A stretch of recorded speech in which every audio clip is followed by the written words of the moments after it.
He doesn't get the first one. One enemy remaining. No way! Hype! What is going on?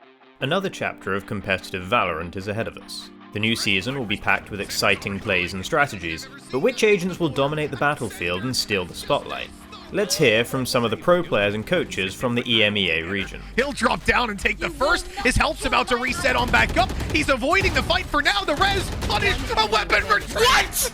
No! Don't be afraid, you don't have to learn the game all over again. There are still surprising strategies on the horizon though. So far in the beginning of the year, I don't think that much things gonna be changed, because usually when the teams have some sort of the break, like some sort of vacation, usually teams are getting more to trying to remember what they used before and not creating that much new. So I think the beginning of the year going to be a bit more same as it was by the end of the previous year. This means that the well-known faces aren't going anywhere.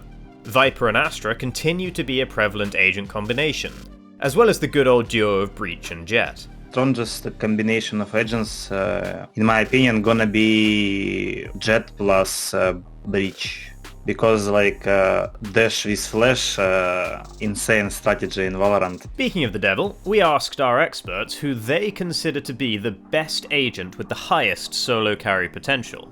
The answer is... maybe Jet. Still, Jet is very, very strong. I would say Jet right now. Probably Jet. Obviously, for Jet it's easier to get the kills. Okay, we get it. But why is the knife-throwing duelist from South Korea so overpowered? Now people just abusing the dash factor. You can take like very stupid plays and you will not get punished for it because you have a panic button that you can press and you're gonna get out of the situation. So I think that's the main reason right now why it's like still the Jet op combo is a bit OP. We have all experienced getting one-shot by her knives, but is Bladestorm also the sharpest ultimate in the game? One enemy Oh remaining. my god, look at Ace! This time, there is no unanimous opinion amongst our panel of experts. Generally, gathering intel on the enemy is key. Therefore, ultimates like Sky's Seekers and Cypher's Neural Theft are considered among the strongest abilities. Another ultimate with extremely high impact is Resurrection. I would say the Res on Sage right now. I feel for me it's always been like getting an ability to respawn and have another chance at the round, which is not a common thing in most games. That's probably one of the best ones. Nonetheless, the healer is mainly only picked on Icebox. A whopping 95% pick rate during the 2021 champion speaks for itself. What adjustments would be necessary to make her a more viable option for different maps? Like at the end of the round, at the late time of the round, you're kinda useless.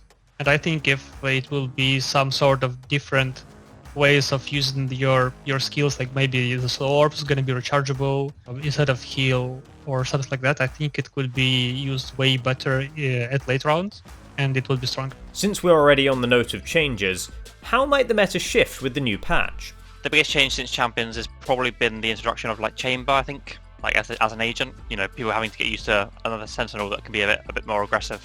Don't think Chamber will Ether and Jet as the most played agent. I think her utility is too good. I don't think Chamber's utility replaces it at all. I think you'll probably see Chamber alongside Jet in a team comp, but it won't replace Jet, I don't think. With the addition of Neon as the 18th agent, she might be the long-awaited alternative to Jet. Thanks to her speedster ability High Gear, she has the necessary mobility in her toolkit. Her fast-paced playstyle and the newest changes to Bind and Breeze with patch 4.0 could result in a more aggressive meta. Such a thing already exists on Fracture. It's completely opposite to like any other map. I feel like no matter what side you're on, whether you're on like on the attack or the defense, you seem to just be attacking all the time. You know, you're either pushing on a defense or you're pushing on attack, just trying to find a gap in where they're playing, considering you can take the bomb site from so many different places now on Fracture. However, the path to victory is not just going full Rampage mode.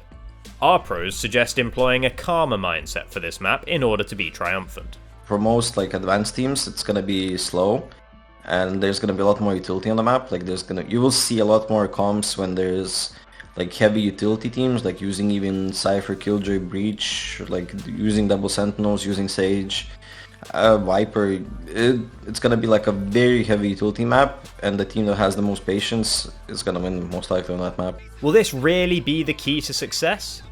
Tune in and find out yourself on the 11th of February when the first stage of the Valorant Champions Tour gets underway.